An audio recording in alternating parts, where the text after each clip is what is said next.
Hey guys, welcome back to Wrestle News 365. Hope everyone is doing very well. As always, there is a ton of news stories to get into today, especially after last night's edition, if you want to call it that, of Monday Night Raw. So let's get into today's WWE news stories to start talking about The Fiend Bray Wyatt, or just Bray Wyatt. Now, there's been a lot that's been going on when it comes to Bray Wyatt over the course of, obviously, the last week or so since he was released by WWE, certainly. But there's a lot going on right now when it comes to the status of Bray Wyatt, his post-WWE options, the story, if there is one, behind his WWE release. There's a lot to get into. So Bray Wyatt made some headlines last night where he made a cryptic tweet before last night's edition of Monday Night Raw went on the air. He posted an image of what appears to be, I guess, a version of a face mask. This might be the updated version of what The Fiend was going to look like in this WWE return prior to him being released. And he posted the caption saying, "You can't kill it." Now, during last night's edition of Monday Night Raw, and this is going to be the issue for WWE going forward, especially if they persist with this Alexa Bliss gimmick and the stuffed doll Lily, which I was actually quite disappointed by the crowd last night. Not for chanting "We Want Wyatt," but if you go back and watch Raw, when Alexa Bliss is setting up Lily, she sets up this stuffed doll in the corner, she puts her on the turnbuckle, and you can hear people in the front row going, "Yay, Lily, go Lily." I'm like, you're the problem. You people, you are the problem because you're the ones that are encouraging this. Don't encourage WWE because they will hear those 2 or 3 people on the front row and be like, see, they like it. They like it. It's just everyone else. They just don't get it. They just don't understand our genius. So they're the ones you have to be careful with because, again, they legitimately, those are the ones that WWE will listen to because all they care about is one person cheering. If one person cheering, yes, that's it. We've got it. So, anyway, forget that. During last night's edition of Monday Night Raw from the Amway Center in Orlando, the crowd, as they did last week in Chicago, chanted for Bray Wyatt as Alexa Bliss turned upside down in the corner. Again, a trait that was created by Bray Wyatt even prior to the Fiend character. This is Bray Wyatt, the new face of fear, the eater of worlds, all of those nicknames he's had. That's what he was doing back in NXT during his initial main roster debut in 2013. He was doing the whole spider and thing in the corner and turning upside down, all that kind of stuff. Now, she had a singles victory over Doudrop last night, and for those who missed it, they can see the video on social media, and it was the second week in a row where fans chanted for Bray Wyatt as they did last week in Chicago, just days, of course, after he was released. Now, another person in attendance last night at Raw in the Amway Center noted that this week's We Want Wyatt chants were actually fueled by a promo that aired during the commercial break with WWE Hall of Famers Steve Austin and Mick Foley discussing The Fiend. Now, this was a plug for Peacock and the WWE Network. The ad included a clip of Austin and Foley discussing The Fiend for an episode of the Broken Skull Sessions, which aired, I think, back in June, prior to prior to Hell in the Cell. And they do this. If you haven't been to a WWE event, well, basically when WWE goes to commercial, they used to do it back. I mean, when I went to SmackDown tapings over here in the UK, they used to do this. But essentially what they used to do is when they cut to commercial or they're going for a break, they'll air some footage. If they don't have a match in a ring and they're basically just, there's nothing going on, they'll air some footage on the Titantron just to keep fans interested. Sometimes it's just random commercials for the network, for pay-per-views, for whatever, and it would appear that it was just bumper footage and for Peacock and the WWE Network that WWE just forgot to remove, and it happened to be right close to an Alexa Bliss segment. It's just, again, it's madness. It's the left hand not knowing what this right hand is doing. Now, of course, it's possible they didn't have time to edit this, but one could speculate, why wouldn't you just not air that? Why would you just not put that up on the Titantron? Or obviously nobody's paying attention. Now, it's said that Austin and Foley praising Wyatt received a huge pop from the crowd in the Amway Center. Now, last night actually as well, last night was meant to be the return for Bray Wyatt to WWE television. At one point, Bray Wyatt, The Fiend, was advertised to make his Raw return on last night's show in Orlando. Now, regarding Bray Wyatt's WWE release, this is a really interesting story. It was broken by Fightful Select last night, which of course is their Patreon service. Be sure to check that out. Now, in a new report from Fightful, actually it wasn't Fightful Select, I think it was just Fightful, their website. I don't think they wanted to put it behind a paywall.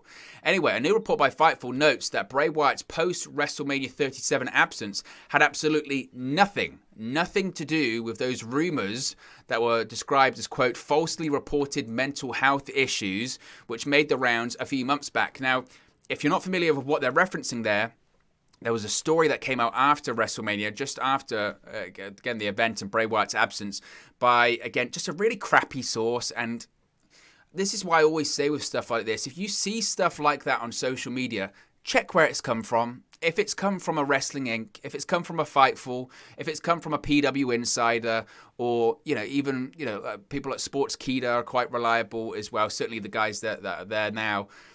Check your sources, check where it's come from. And the source that was saying this was someone that's been proven to put out false information, has been proven to make stuff up. And, they brought into the equation of the death of Brody Lee and, making up these mental health issues. Frankly, it's disgusting. And I didn't even really talk about it that much here on the channel because, one, I didn't believe it was real because of the source. And two, when you think about it, to make stuff up about someone's passing and make some stuff up about false mental health issues, it's vile. Absolutely vile. So again, it's ridiculous. Anyway, Fightful have reported that sources close to Wyatt have said that that's not the case. Also, it must be pointed out, when they say sources close to Wyatt, one could possibly lead into they actually spoke to Bray Wyatt, but it's not Bray Wyatt officially going on the record. I don't know if that's accurate or not, but sometimes that's how these things work. It was also said that Bray Wyatt is 100% healthy and he's able to wrestle right now if he wanted to, or if he was contractually allowed to. Of course, he's serving his 90-day non-compete clause from WWE. Now, furthermore, word now is that while away from WWE storylines following the loss to Randy Orton at WrestleMania, Bray Wyatt was working on adding creative elements to his character that may have involved the mask he was teasing last night on social media. And he was scheduled to return at last night's edition of Raw in Orlando. It was also noted that Wyatt had family engagements already scheduled for May and June, which possibly tied into his absence as well. Now, Wyatt had been cleared for a return to the ring. There were tentative plans in order for him to return to storylines, but then he was released, of course, due to those budget cuts. Wyatt was reportedly planned for a top match at SummerSlam at one point, but there's no word on yet as to who his opponent would have been. So there's a lot. There really is a lot going on right now when it comes to Bray Wyatt. Now, again, Sports Illustrated noted last week that Wyatt was out of action with, quote, an undisclosed physical ailment before being released by WWE on July 31st. There's still no word on what that ailment was. It was not concussion related, according to Justin Barrasso of Sports Illustrated, who does have strong links with WWE. The report stated that Wyatt was finally medically cleared to compete the Thursday before he was released. So he was, this is how crazy it is. Again, he was cleared to compete on Thursday and he was released, 2 days later, something like that. Now, the same report from Sports Illustrated also said that Wyatt lost leverage when he inked his last WWE contract, a multi-million-dollar deal signed in 2020, and agreed to a 90-day non-compete clause. Now, Wyatt is set to become a free agent when his 90-day non-compete clause expires on Friday, October 29. There's no word yet on if AEW is interested in bringing him in, or what he even wants to do in his post-WWE career. So I know that's a lot there, but that's the situation really when it comes to Bray Wyatt right now, is that there's a lot going on. And I'm really glad that Fightful and I think Wyatt himself have been able to just put a stop to those rumors that are out there, because I saw obviously the initial rumors when they came out, and again, I didn't buy them at the time. I thought they were nonsense. But also I've seen even the posts that I've made on social media over the course of the last week or so reacting to Wyatt's departure, and Facebook groups and all this kind of stuff.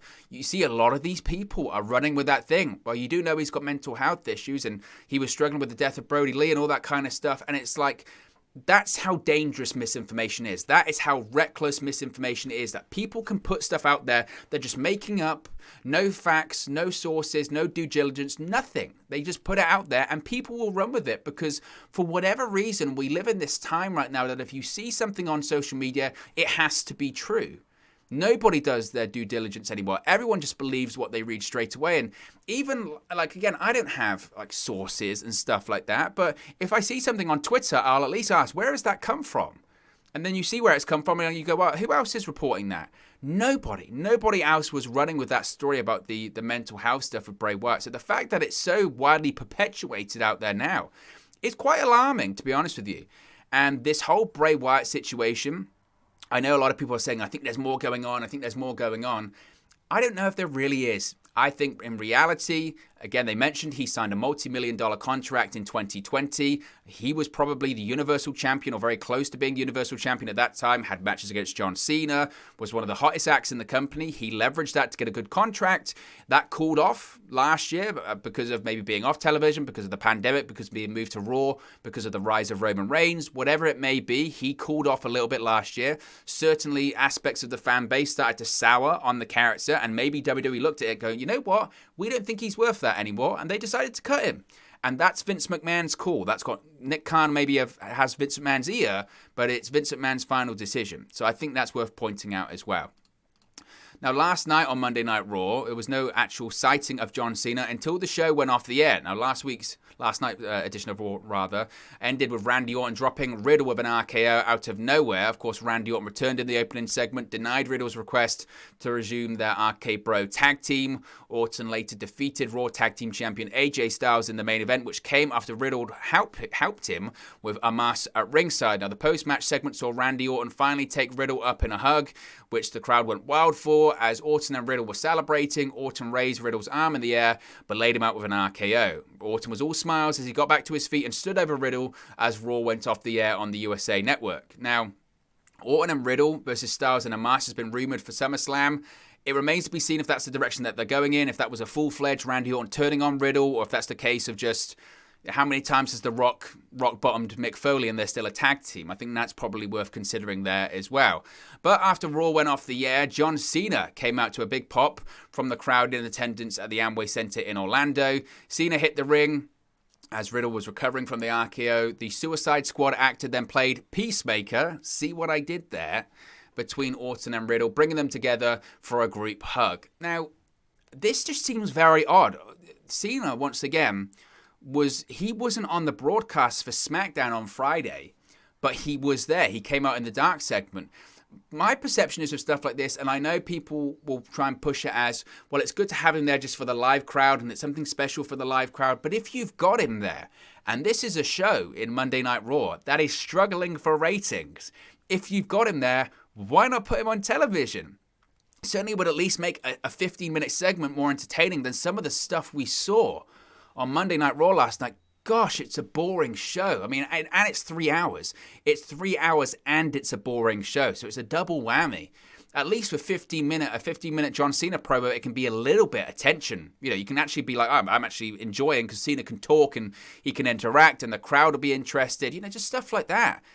And I find that very strange. Certainly find it very strange that he wasn't on SmackDown on Friday, even though he's there. You know, WWE have been desperate to have John Cena back ever since he went on his latest hiatus in 2020 after WrestleMania. They've been desperate for someone like John Cena to be on their television programming, and they've got him back and they don't put him on TV. How crazy is that? It just seemed nuts. Now, I know people will go, well, overexposure and the Cena effect will wear off quickly. I don't think it will. WWE, they've got to do something, right? Finally, seriously, they've got to try and do something, and they don't. So I found that very odd, but I guess it was good for the live crowd there. Some updates when it comes to Becky Lynch. Now, Becky Lynch is reportedly scheduled to be backstage at SummerSlam. It's believed that Lynch will not be returning to WWE storylines until the fall. It was rumored October. But PW Insider is reporting that she is scheduled to be in attendance for SummerSlam on Saturday, August 21 in Las Vegas. This isn't really new news because she's been backstage a ton of times recently. She was backstage at Money in the Bank. She's been backstage at a few SmackDown tapings. She's been at the Performance Center. So I know that if you put Becky Lynch and WWE in a headline at the moment, it gets clicks or people read it. But I don't really know if this is a big deal. Again, the biggest report when it came to Becky Lynch is that she's not really expected to be back in terms of WWE storylines until October. So the fact she's going to be backstage at SummerSlam, well, why wouldn't she? Again, her husband, Seth Rollins, is competing in a major match against Edge. She's been backstage at a ton of events recently. So I don't consider that a major story. Until she shows up or until WWE announces she's going to be on television, then we can talk about it. But apart from that, I don't really see there's much to talk about that. There's some updates when it comes to these big changes coming to NXT. We spoke about this at length yesterday, and there's a feeling that along with these recent releases, there's a massive change in focus and vision when it comes to NXT with WWE, particularly Vince McMahon, John Laurinaitis, Bruce Pritchard, Nick Khan, moving to a more youth-focused orientation of NXT, moving back to the developmental model, moving back to signing guys that are bigger, younger, hence some of these cuts. Obviously, they are due to WWE wanting to make money, but during just to change this whole NXT process. Now, it was reported yesterday by Andrew Zarian of the Mat Men podcast that there is a lot of chatter on the NXT cuts among the USA Network higher-ups and executives. One top USA official was said to be disappointed by the way things are going with the NXT brand. This is what Andrew Zarian had to say, quote, "The perception from many is that these upcoming changes will be negative. Perception means everything, especially when you're working with partners who are not pro wrestling fans and don't have a deep knowledge of the talent. In reality, are the changes coming to NXT a bad thing? Time will tell." So that is certainly very interesting. Now, I know a lot of people saying, oh, USA Network's going to drop NXT, all this kind of stuff. I don't think they will. I think people that think that's going to be the case are probably going to be disappointed, to be honest with you. The only reason that USA Network would drop NXT is if the ratings with these new changes, whatever these new changes are, if they really tanked. I mean, NXT a couple of weeks ago when it was on USA prior to being moved because of the Olympics and moved to Sci-Fi and being pre-taped, they were doing like 700,000, which is actually good for NXT in the grand scheme of things. Certainly if you judge it over the course of the last couple of years, they were probably quite happy with that. And frankly, USA Network isn't exactly a real high-viewed network anyway. So I think unless we get to a point where it's just dying a slow death on USA, when we're talking like 400,000 or low 500,000s, then they might consider certain options. In reality, USA Network, like I said, the original programming isn't being viewed that much anyway. On top of that, when it comes to USA Network, wrestling, this is the crazy thing sometimes with wrestling, is that even though nowadays we consider the ratings to be low, in terms of other programming, it still does quite well. Wrestling does still draw relatively so on television. You know, television in general is dying a slow death. Unless you're cable news or live sports, you're done. Unless you're this amazing program, apart from that, it just doesn't happen. That's why USA Network is so desperate for WWE content, because in this changing world of media and in terms of streaming and television, wrestling still draws relatively well. So unless the NXT, the updated or the new version of NXT really does just considerably bottom out, I don't think we'll see NXT be dropped by USA or anything like that. I don't think that's the situation that they'll be going in. But it's interesting that certainly these people within USA are slightly concerned about what's going to happen with NXT going forward. A brief note from last night's edition of Monday Night Raw is that looks like we could see a change of Elias, certainly a gimmick change. Now, it's been a while since Elias last wrestled on television. He lost a Symphony of Destruction match to Jackson Riker last month on Raw. And last night, a vignette aired with Elias hinting at a gimmick change. There was a bonfire. Elias threw a guitar in the fire. He said WWE used to stand for, or stood for, Walk with Elias, but Elias is dead. So it's going to be interesting to see what this means. A gimmick change, I think we're probably going to see no guitar version of Elias maybe now, or something of that nature, maybe a darker version. I don't know. Elias, for me, I like Elias. I think he's a decent worker. I think he's been really, his character was so driven on live audiences and live crowds that he really was one of those superstars that was affected by not having an audience to bounce off of and to cheer him on and that kind of stuff. So it'll be interesting to see what these changes are that he's been waiting all year for live crowds to return. Suddenly live crowds do return. He gets a gimmick change. Whether this receives a push or not, time will tell. I think Elias' biggest problem, apart from obviously the lack of live crowd, is that he has had a few injuries over the course of the last few years. Whether or not he can overcome that injury bug, time will tell. I like Elias, though, so I'm interested to see where it goes. It's funny that they just released a dark character, The Fiend, and maybe they've got their new Fiend. They've got Alexa Bliss doing the Fiend gimmick, and maybe Elias is going to have his own version. Maybe that's going to be the case. Keith Lee wrestled in a dark match last night before Raw. He was even on main event this week. Now, Keith Lee defeated indie veteran Chico Adams. The match was described as a quick squash with Lee dominating. He did not appear on the Raw broadcast, even though he defeated the NXT champion last week, Karrion Kross, who, even though Karrion Kross beat Jeff Hardy, I don't know. I just, honestly, this kind of booking, with that whole Karrion Kross, Jeff Hardy, Keith Lee triangle, what's going on at the moment, I have no idea what's going on. I honestly, I really don't. So, I don't know. I really don't know. I really don't know. Speaking of bizarre booking before Monday Night Raw, so yesterday it was officially announced that we've got an NXT Women's Championship match for NXT Takeover 36. We knew this was going to be the case anyway. It's Raquel Gonzalez versus Dakota Kai. So they confirmed it. They put, I think, they even aired a vignette, a promo during Raw last night for NXT Tonight on USA Network, right? So good. Everyone knows it's coming. Everyone's very excited for this match, of course. Is Dakota Kai a legitimate threat to Raquel Gonzalez? They've been building this up for months on NXT. So, big match, right? Big match. So what do? Dakota Kai loses on main event to Aaliyah. If you want any more evidence that Vince McMahon and those people, like Vince McMahon would say to the crowd, you people, those people in WWE on Raw and SmackDown, the creative team, Vince McMahon, Bruce Pritchard, John Laurinaitis, Tony Khan, I always get that wrong, Nick Khan, that they don't care about NXT, or they just view NXT in just a different landscape, just a different environment. More evidence. Not that this is a surprise. Everything that's happened to NXT over the course of the last 7 days or so is evidence that Vince McMahon does not care about NXT. And that whole we're a third brand thing is a joke. Someone just needs to inform Triple H of that. It's just more evidence. You've got this person who is your challenger. She is the #1 contender for the NXT Women's Championship, and she's losing this week on main event. Honestly, what's the point? What is the point? Because by this proxy, should Aaliyah be challenging now for the NXT Women's Championship if Dakota Kai wins? The only positive you have is that nobody watches main event, so maybe people just won't even realize. I don't know. I just think it's ridiculous. I think it's crazy. It's absolute crazy. Anyway, guys, as always, this is just one man's opinion. What are your thoughts on these WWE news stories we've spoken about today? Let me know your thoughts in the comment section below. I'll do my best to respond and reply to all of your comments. Really enjoy interacting with you guys, talking about WWE, AEW, Impact Wrestling, New Japan Pro Wrestling, all things pro wrestling here on the channel. So be sure to get involved in the community. Drop a comment below. All opinions are welcome. If you have enjoyed this video, please do smash a like on the like button too. Really does help us out here on YouTube. Got the rankings and get into people's recommendation feeds if they haven't seen our videos previously. But most importantly, if you haven't already, please do subscribe to Wrestling News 365. You can do that by clicking the bottom right hand corner of the screen right now. Or if you wait a few seconds, there'll be a subscribe button at the end of this video, along with another video for you to watch. Thank you very much for watching, listening, streaming, or have you come across this video today. And I'll speak to you again very, very soon. Hey guys, thank you for watching, listening, streaming, or however you come across this video today. Be sure to click on the video on the right there to watch our next video, or click the bottom there to subscribe, or the bottom right hand corner. Thank you very much, and I'll speak to you again very soon.